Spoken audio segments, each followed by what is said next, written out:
Huwag kang mag-alala, Torre, kasi matagal ko. Pakinggan po natin si Mayor Basti tungkol sa laban nila ni Tory, mga kalodi. Tara.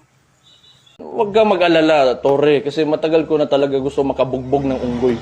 Kung gusto mo lang talaga ng suntukan, bakit kailangan mo pa mga charity? Why do you need kailangan mo pang gamitin yung nangyayari ngayon na baha dyan sa Metro Manila?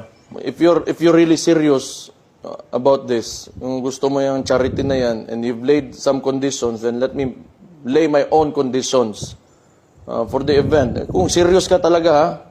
These are my conditions.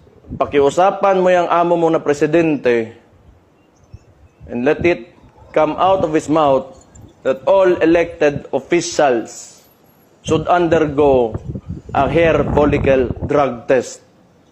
Papalagan ko yung charity mo na yan. Walang problema. Kung if it will answer the issues nitong bansa natin, I can do that.